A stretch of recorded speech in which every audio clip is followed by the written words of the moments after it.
퇴직금이라는 거는 최종 급여를 기준으로 근속 열수와 연월수와 계산해서 하는 근속연수 계산해서 그 퇴직연금이 산정되는 거기 때문에 내가 만약에 임금 피크제 때 내가 들어가기 전에 안 바꿔놓고 임금 피크제 때 근데 급여가 줄어든 상태에서 퇴직연금 계산이 들어가기 때문에 연금 그럼 계산 손해죠. 그래서 내가 뭐 임금 피크제 들어간다 그러면 들어가기 전에 그 DB형 가셨던 분들도 DC로 넘어오셔야 돼요.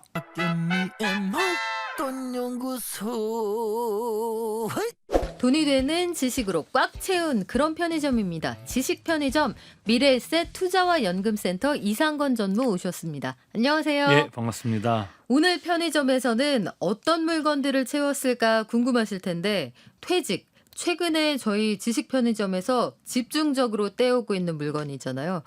오늘 퇴직 상품.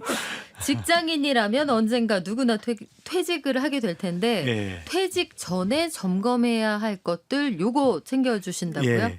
사실은 이거는 뭐 그 퇴직 전에 점검해야 될 사항들을 여러분들이 얘기하려고 그랬지만 사실은 이건 그냥 직장인들이라고 그러면은 좀 알아두셔야 되는 거에 가까워요. 내가 뭐 좀 나이가 좀 젊으시다 하더라도 이런 한꺼번에 사실은 퇴직 시점에 딱 다쳐갖고 하려고 그러면은 할 수 있는 게 별로 없어요.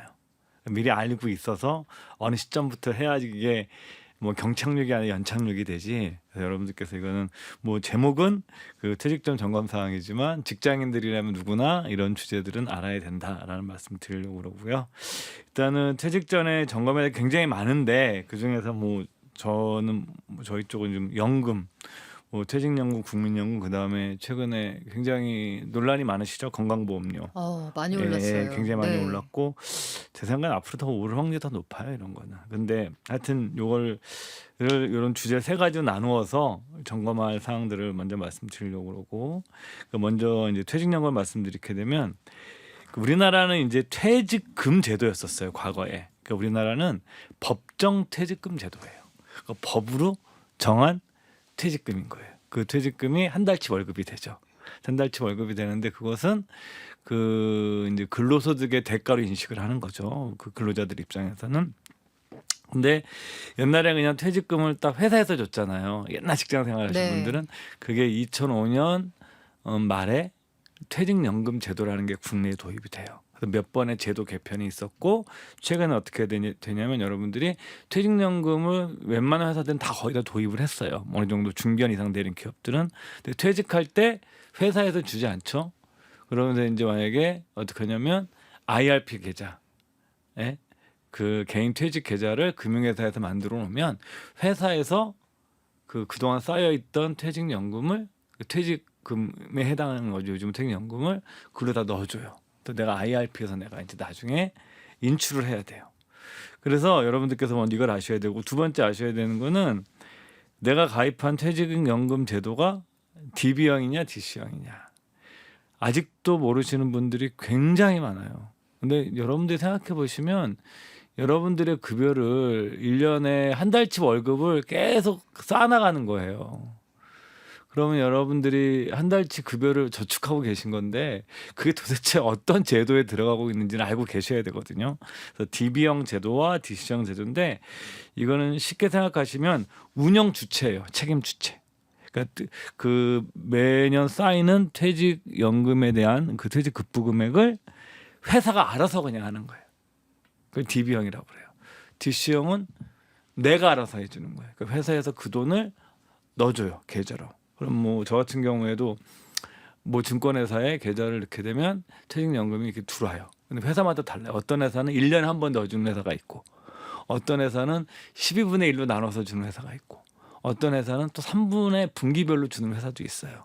뭐 제가 회사를 옮기기 전에 저희 회사 같은 경우는 매월 줬었어서 자연스럽게 정식 투자를 할 수가 있었던 적이 있었는데 그래서 여러분들이 내가 가입한 제도가 DB형이나 DC형인 걸 알아야 되고 이거 차이는 운영 주체가 누구냐 책임자가 누구냐 돈의 운영에 대한 거고 그리고 내가 퇴직금을 받을 때는 그냥 내가 회사에서 통장 아무것도 받는 게 아니라 뭐 다 이제 많이 아시지만 내가 IRP 통장을 만들어서 거기서 받아야 된다. 여기서 이제 출발을 하는 거예요. 네. 그래요. 이거는 사실 회사를 그만둬 보기 전에는 잘 모르는 내용이기 때문에 한 번쯤 들어두시고 이런 게 있구나 이렇게 알아두시면 좋을 텐데 DB에 그냥 쌓인다 이렇게 생각하면 남이 굴려주는구나. 그럼 회사에서 그냥 알아서 굴려주고 네, 내가 퇴직할 때나 이직할 때 되면 IRP 계좌 네. 갖고 오세요 해서 걷다가 이제 돈을 쏴주는 거죠. 말이 어려우니까 그냥 그렇게 기억하셔도 예, 될 것 예. 같아요. DB에 쌓인다, 남이 알아서 굴려준다. 회사가 책임진다. 네, DC는 내가 운용한다. 예, 그리고 또 마침 이번 주부터 퇴직연금 디폴트 옵션도 예, 맞습니다. 시작이 됐어요. 예. 디폴트 옵션 요것도 잠깐 설명해 주시면 그러니까 좋을 것 디폴트 같아요. 옵션은 DB형은 해당이 안 되는 거예요. 남이 굴려주는 건 해당이 안 되고 예, 그러니까 DC라고 하는 것만 해당이 DC형 되죠. 제도에 해당되는 건데 그 다음에 개인 IRP도 해당이 돼요. 네. 여러분들께서 뭐 연말에 세액공제 받으시려고 IRP 계좌를 만드시잖아요. 그래서 운영하시니까 연금저축 계좌도 하시고 그 다음에 IRP 계좌도 만들어서 900만 원인가 올랐었죠 올해부터. 그래서 세액공제 받으시려고 가입하는 상품이 있는데 그 IRP도 지정할 수 있고 회사에서 DC형 제도를 도입해서 디폴트 옵션은 의무화가 됐기 때문에 DC형인 경우에를 내가 지금 퇴직연금을 가지고 있으신 분들은 디폴트 옵션을 운용하는데 원칙은 간단한 거예요. 내가 디폴트 옵션을 정하지 않으면 아니면 새로 입사하신 분들 처음에 들어오잖아요. 아무것도 지정하지 않거나 그 돈을 전부 다 원금이 보장되는 원리금 보장 상품에 두게 되면 이게 뭐냐면 그 계속 좀 바꾸라고 전화가 요즘 문자 오는데 이건 뭐냐면 내가 사전에 정해놓은 상품으로 자동으로 넘어가는 거예요. 그러니까 한 번은 선택을 하셔야 돼요. 한 번은. 한 번은 선택해. 그건 선택 안 하시면 전화가 계속 올 문자가 거예요. 와요. 계속 계속 문자. 귀찮은 상황이 벌어지고 예. 이거는 그냥 하게 돼 있어요. 하게 돼서 의무입니다. 네, 의무고. 그러니까 DC형 선택하신 분들은 의무라고 생각하시고 그냥 이번에 선택을 꼭 하셔야 돼요. 네, 본인 성향에 따라서 이거 성향 따라서 해야 되는 예, 거죠. 5가지 스타일이 있는데 뭐 가장 안전하다고 얘기하는 게 이제 예금이죠, 그냥 과거에 똑같은. 그 다음에 뭐 기본적으로 주식 비중에 따라 달라지는데 저는 정말 이게 제가 또 이 증권회사 다니다 보니까 이거 가지고 또 뭐라 하실 분도 많을 수 있을 것 같은데 저는 절대 예금만 하시는 건 안 된다고 생각하는 사람이에요. 아, 그러면은 물가를 못 이기죠. 예, 그리고 그 디폴트 옵션이 도입된 나라들이 원래 이런 취지가 예금 상품에 가입하게 하려고 이 제도를 도입한 게 아니에요. 미국이나 영국 같은 나라, 호주 같은 나라에서 네. 이게 장기간에 걸쳐서 이런 리스크 있는 자산을 가져가서 물가를 좀 해지하고 예금 금리 이상을 좀 넘게 하려고 이런 제도를 도입한 취지 중에 하나가 이거거든요. 그래서 여러분들께서 아무리 내가 그 보수적이시라 하더라도 최저 위험 바로 윗단계 네. 그 주식 비중이 제일 작은 거. 그래서 이 정도는 하셔야 돼요. 그러니까 이 정도 하시면 제 생각에 한 5년, 10년 이상 하시면 거의 깨먹지 않아요. 예, 예. 거기 저위험 상품 이렇게 돼 있는 거 있잖아요. 예. 저위험 상품을 그 왜 영어에서 패러프레이징 한다고 하잖아요. 요걸 다른 말로 하면 저수익 상품이에요. 예. 그러니까 그냥 한 1% 그냥 둔다. 그 예금이죠, 예금. 물가 상승률 이하의 수익을 본다. 요렇게 생각하셔도 또 그 네. 만약에 내가 초저위험을 선택하게 되면 예금 같은 거 넣잖아요. 만기가 될 거 아니에요. 그럼 또 연락이 와요, 문자가. 네. 예? 왜냐하면 이게 원리금 보장 상품 만기가 되면 또 내가 그 원기금 상품을 내가 또 지정해서 올려야 되니까 여러분들 그런 번거로움을 제 생각에는 피하시는 방법은 가장 아까 말씀드린 것처럼 좀 굉장히 자기 성향이 보수적이시라 하더라도 초저 위험 바로 윗단계까지는 해서 조금이라도 맞아요. 리스크 자산을 가져가시는 것이 저는 이 제도의 취지에도 맞고 그다음에 장기적으로 보면 훨씬 더 성과가 좋습니다. 그리고 이제 금리 인상기가 거의 마무리가 되어 갑니다. 이런 것들도 고려를 하시면 좋을 것 같고요. 예. 자, 우리 DB형, DC형이 뭔지 배웠으니까 현물 이전 제도라는 게 있다고 하는데 예. 요건 뭔지도 좀 이것도 알려주세요. 또 DC형만 해당이 돼요. 네. 왜 DB는 어차피 내가 신경을 쓰는 게 아무것도 없어요. 아니 DB로 할지 DC로 할지 그거는 회사가 정해놓습니까? 아니죠. 회사에서 DB형과 DC형을 둘 다를 놓고 네. 선택하게 해요. 종업원들에게. 요즘은. 너는 뭐가 좋으니 네가 네. 고르렴 이렇게요. 왜냐면 회사도 책임지기 싫으니까. 아. 그다음에 뭐 회사도 우리가 퇴직연금 사업자라고 그러는데 쉽게 생각하면 금융회사들이에요. 네. 금융회사들도 한 곳만 선택하지 않아요. 지금은 여러 회사를 뭐 보험업계, 증권업계, 은행 쪽 이렇게 골고루 놓고서 그대들이 선택하세요라고 하는 경우가 요즘 대부분이죠. 초창기에는 안 그랬었어요. 아, 메뉴판에 예. 이렇게 다양하게 주고 된장찌개 먹을래, 김치찌개 먹을래, 예. 네가 고르렴. 예. 여기 토핑도 네가 고르렴. 이렇게 예. 준다는 말씀이죠. 그렇죠. 그래서 내가 D병을 선택하신 분들은 그냥 아무것도 안 하시면 돼요. 근데 이제 D형으로 오게 딱 되시는 분들은 네. 내가 퇴직하게 되게 되면 근데 이게 언젠가는 한번 D형으로 오셔야 돼요. 왜 그러냐면 임금 피크제 때문에. 왜냐면 그냥 냅둬 버리면 퇴직금이라는 거는 최종 급여를 기준으로 근속 열수와 연월수와 계산해서 하는 근속 열수 계산해서 그 퇴직연금이 산정되는 거기 때문에 내가 만약에 임금 피크제 때 내가 들어가기 전에 안 바꿔놓고 임금 피크제 때 없는데 급여가 줄어든 상태에서 퇴직연금 계산이 들어가기 때문에 연금 그럼 계산 손해죠. 그래서 네. 내가 뭐 임금 피크제 들어간다 그러면 들어가기 전에 그 DB형 가셨던 분들도 DC로 넘어오셔야 돼요. 그래야만 내가 이제 그 급여가 줄어들어서 퇴직 급여가 줄어드는 그 손해를 보지 않을 수가 있어요. 이제는 이것도 좀 많이 아세요. 과거에는 이것도 모르시는 분들이 진짜 많았어요. 지금도 많이 모르실 것 예, 같은데요. 예. 그래서 언젠가는 네. 한 번은 내가 임금 피크제가 있기 때문에 DC형으로 숙명적으로 와야 된다. 네. 라는 말씀. 특히 임금 피크제 요 임박하신 분들 요 한 유심히 들어보세요. 예. 그래서 여기서 이제 내가 DC형에 되게 되면 내가 상품을 지정해 놓거든요.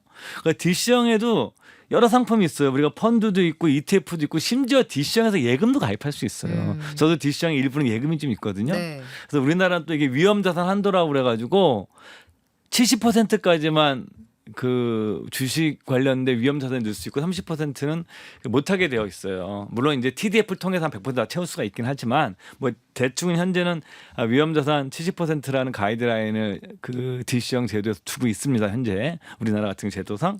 그럼 여기서 내가 근데 펀드도 있고 ETF도 있고 예금도 있는데 내가 이거를 IRP로 넘겨야 되는데 나 그대로 갖고 가고 싶은 거예요. 이게 바로 현물 이전이에요. 근데 만약에 내가 A라는 증권사에 갑돌이라는 증권사에 네. 내가 있는데 내가 을순이 증권사를 옮기고 싶은 거예요. 네. 그럼 어떻게 되냐면 내가 갖고 있는 펀드도 팔아야 되고 ETF도 팔아야 되고 예금도 해지해야 돼요. 원래는 현금으로 뽑아서 예. 다시 B로 옮겨야 되는데 그쵸. 그거 안 해도 된다. 그 안 하는 방법은 같은 회사에서 옮기는 거예요. 그래서 갑돌이 증권사에서 나는 갑돌이 증권사에 DC형은 내 갑돌이 증권사 IRP 계좌로 지정을 해놓으면 그것이 그대로 다 와요. 아. 그러니까 여러분들께서 뭐냐면 원칙적으로 IRP 계좌는 하는 금융회사도 한 개만 만들 수가 있게 되어 있기 때문에 여러분들께서 만약에 내가 DC형 가입자고 내가 갖고 있는 거기에 뭐 예금이든 펀드든 ETF든 걸 그대로 갖고 오고 싶으면 같은 금융회사에서 IRP 계좌로 옮겨야 되고 딴 증권사나 뭐 딴 데로 가려고 그러면 다 팔고 가야 돼요. 현금으로 가야 돼요. 그것도 아셔야 돼요. 그러면은 애초에 선택을 잘 하셔야겠고 예. 선택하셨다면 굳이 다른 회사로 가시는 건 권해드리기가 좀 어렵겠네요. 그리고 번거로워요. 다 환매하고 ETF 팔고 아이고. 예금하고 그래서 네. 저도 이제 작년 연말에 계열사를 옮기면서 퇴사 처리가 됐거든요. 그래서 저도 그냥 같은 회사에 그냥 IRP로 그냥 다 입안시키니까 그대로 다 따라왔어요. 네, 그대로 펀드랑 ETF랑 다 따라오더라고요. 그래요. 그러면 DC형 가입자의 경우에는 퇴직 이직 시에 IRP로 현물 이전이라는 걸 할 수가 있는 건데 돈 빼서 인출하는 것보다 현물 이전하는 게 간편하다는 건 일단 알겠어요. 그러면 그 수익 면에서도 이게 유리합니까? 아니죠. 수익은 상관이 없는 거죠. 그대로 다 따라오는 거니까. 수수료 등등 이런 것들 고려하면 수수료는 이게 뭐 회사마다 여러분들께서 네. 다 검색을 해보셔야 돼요. 예를 들어서 뭐 IRP라든가 퇴직연금, 연금저축계좌도 마찬가지고 ISA도 그렇고 네. 계좌형 상품들은 관리 수수료라는 게 있어요. 그래서 뭐 그것들에 대해서 좀 불만이 많으신 분들 계시죠. 네, 뭐 연금 마이너스인데 수수료까지 받아가 이러신 분들도 계시고 그렇지만 그거는 다른 차원의 영역이고요. 네. 다른 차원의 영역이고 일단 여기서 이제 현물 이전에 관한 것. 그래서 이제 여기서 또 하나의 문제는 뭐냐면 내가 이거를 당장 돈이 필요한 경우가 있어요. 이런 분들이 돈이 당장 필요한 부분들이 얼마를 해야 되는데 내가 그 DC형 계좌에 예금과 같은 원리금 상품이 들어있어. 이런 분들은 또 현물 이전 안 하시는 게 좋을 수도 있어요. 왜냐하면 현물 이전에서 내가 중간에 해지를 하게 되면 그쵸 옮겨놓은 다음에 그때 내가 해지하면은 반드시 페널티가 있죠. 예, 만기일 이전에 네.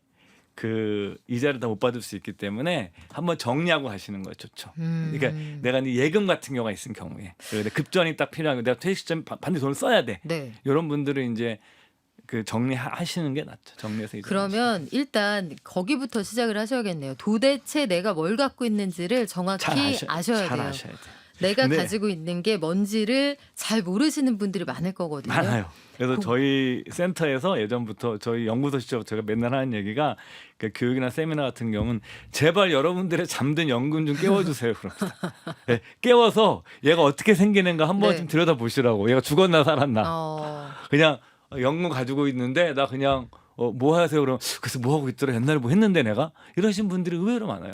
아니 잠들어 있는 연금이 이름도 생각이 잘 안 날 것 예, 같은데 그 친구 이름이 뭐였는지 어디서 확인할 수 있어요? 그건 여러분들 계좌 들어가시면 가입한 금융회사에 뭐 증권사는 뭐 MTS, 뭐 은행은 인터넷 뱅킹 들어가시면 거기에 내가 가입한 퇴직연금을 가입했었으면 거기 퇴직연금 사업자에 다 나와요. 내가 뭘 넣고 있는지. 찾아줌 이런 걸로 한 번에 찾아볼 수 있는 그런 서비스가 있는지는 제가 알아보고 다음 주에 그 알려드리겠습니다. 금융감독원 통합연금 포털이라는 게 있는데 네. 그건 여러분들이 하시면 좀 시간이 걸려. 처음 가입하시는 아. 분들은 시간이 좀 걸려요. 그래서 정보를 모아야 되니까 여러분들이 아마 제 생각에는 퇴직연금이 어느 금융기관에 있는지는 아세요. 그 정도는 다. 아시겠죠? 네, 그 정도는 아세요 다. 그래요. 그 안이 뭐가 있는 건지를 음. 모르시는 거지.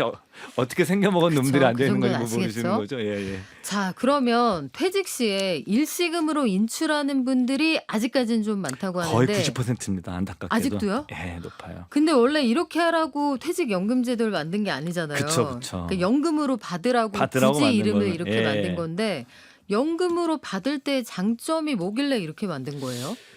가장 기본적으로 연금으로 받으면 커다란 장점이 두 가지가 있습니다. 그러니까 하나는 세금 측면에서 유리해요. 왜냐하면 그 어떤 퇴직 소득세도 있고 그 다음에 또 연금에서 발생하는 뭐 연금 소득세 같은 것들도 있거든요.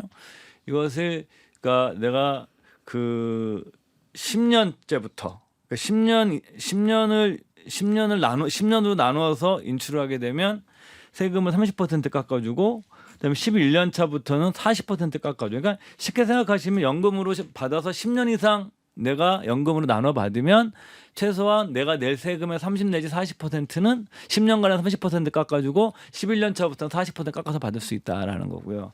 두 번째는 뭐냐면 연금, 퇴직연금과 연금저축계좌나 IRP에서 연금으로 받는 거는 건강보험료 산정에 들어가지가 않아요. 계산법에. 그게 도움이 네, 되네요. 그러니까 연금 소득으로 다 끝나버려요. 그 다음에 이거는 뭐냐면 종합소득 과세에도 들어가지 않아요. 그러니까 이제 국민연금은 건보료 산정이랑 그 다음에 금융소득 종합과세에 과세가 돼요. 합산에 들어갑니다. 근데 이 퇴직연금이나 연금저축계좌는 여기서 연금도대세 한번 내는 거로 모든 것이 세금 문제 종결이 돼요. 그리고 건보료 산정에 산정이 되지 않기 때문에 최근에 이것도 지금 많은 분들이 건보료 문제 때문에 연금의 가치가 생각보다 좋다고 생각하시는 분들이 많아요. 근데 뭐 금액이 조영선이 아주 작으신 분들은 뭐 의미를 못 느끼시지만 어느 정도 되면은 여러분들 건보료 산정이 여러분들 은행에 적금 든 거 예금도 있어 다 산정되는 거예요. 내 갖고 있는 집도 산정이 네. 되고 자동차도 산정이 되고 내 소득도 산정이 굉장히 되고 커요. 내 사업 소득도 되고 지금 프리랜서 하시니까 우리 소장님께서는 수입이 좀 많으시니까 건보료 많이 부담스러우실 거라 생각이 드는데. 아니 저는 인정. 저 네. 건강보험료 굉장히 그렇죠. 부담됩니다. 네. 근데 직장 생활하시는 분들은 건보료 같은 것들에 대해서 별로 체감을 못 느끼냐면 일부러 회사에서 내주기 때문에 그래요. 그땐 몰랐죠. 예. 근데 네. 지역 가입자가 되는 순간은 세대 단위로 과세가 되는 거기 때문에 누가 대신 대주고 보조해 주는 게 아무것도 없어요. 그냥 우리 흔히 말 알로 다 내야 돼요. 통째로 다 내야 돼요. 그래서 네. 이 연금으로 받으시면 가장 좋은 게 일단은 뭐 세금이 준다. 두 번째 건보료 산정에 들어가지 않고 금융소득 종합소득 과세에 들어가지 않는다. 그다음에 한 가지 또 아셔야 되는 게 이게 참 어려운 거 이게. 근데 나중에 퇴직 되면 다 해줘요. 금융회사 가면. 이것도 공식이 있어요. 내가 연금으로 받아야 되는데 어떻게 얼마씩 받을 수 있어? 내가 막 퇴직금이나 1억이 있는데 어떻게 하면 찾을 수 있어? 근데 1년 동안에 찾아갈 수 있는 한꺼번에 어떤 사람들은 딱 1억이면 10년 동안 날아간다고 그러면서 n분의 1 하지 않고 네. 9,900만 원을 찾은 다음에 2년 차부터 10원 찾으니까 10년 채울 수도 있잖아요. 그쵸. 그렇게 되면 이게 취직에 안 맞죠. 안 맞으니까 이 또 공식이 있어요. 그러니까 1년 차에는 계좌에 있는 평가액 네. 나누기 11 빼기 연금 수령 연차. 만약에 1년 차면은 만약에 내가 1억 원이고 그럼 1억을 11 빼기 10으로 나눈 거 곱하기 1.2 120%를 하면은 네, 이거는 뭐 여러분들께서 못 외우셔도 네. 나중에 다 해줘요. 근데 이런 식이 있다는 걸 알고 계셔야 돼요. 그래서 내가 퇴직금 찾아와서 나는 다 찾았을 거라고 또 자원계 세우시면 일시금 내가 연금으로 받을 건데 좀 많이 찾을 거야. 그래서 마음대로 다 해주는 게 아니에요. 이 공식에 맞춰서 해줘야 되는데 네. 한 가지 또 아셔야 되는 것은 내가 2013년 3월 1일 이전에 회사에서 퇴직연금을 도입했거나 IRP에 가입하신 분들은 좋아요. 왜? 6년 차부터 적용이 돼요. 1년 차가 오. 아니라. 기존 것을 5년을 인정해줘요. 네. 그러니까 2013년 3월 1일 이전에서 여러분 들어가서 보시면 내 퇴직연금 DCN IRP 같은 거 이렇게 계좌 보시면은 가입 날짜 그 계좌 확인해 보면 나와요. 저도 해봤거든요. 그러면 언젠가 저는 2013년 3월 이전이기 때문에 전 퇴직하게 되면 6년 차가 적용이 돼서 금액이 좀 많이 뺄 수 있어요. 이것도 꼭 알아두셔야 됩니다. 그렇군요. 예. 이게 또 알아두면 도움되는 그러니까, 게 많은데. 예, 이거 꼭 퇴직자가 아니라 그냥 상식적으로 직장인들이나 막 이런 게 있다는 건 정도 알아두셨다가 내가 퇴직하거나 뭐 이직하고 이럴 때 그때 한번 내가 검색해 보셔서 행동하시면 되는 거예요. 우리 국민연금 마지막으로 잠깐 챙겨 볼게요. 예. 국민연금 말씀하신 것처럼 내가 국민연금 받는 게 생각보다 이게 국민연금 받았는데 크게 도움이 안 되는 것 같다. 이거 받았다고 다른 건 또 떼가고 뭐 이런다 이런 얘기 많거든요. 국민연금은 어떤 거 챙겨보면 좋을까요? 이게 가장 중요한 게 이 건강보험료 요즘은 연관이 돼가지고 고민하시는 분들이 가장 많아요. 그래서 내가 조기 노령연금을 받은 거예요. 내가 만약에 65세에 국민연금을 받을 수 있는 나이인데 예를 들어서 나는 땡겨 받겠다 그러면. 네, 이게 같은 말이에요, 여러분. 예, 땡겨 받는 경우예요. 이런 경우 하나랑 두 번째가 뭐냐면 내가 퇴직을 했는데 계속 돈이 있어. 그러니까 이런 분들은 내가 수입이 계속 괜찮아.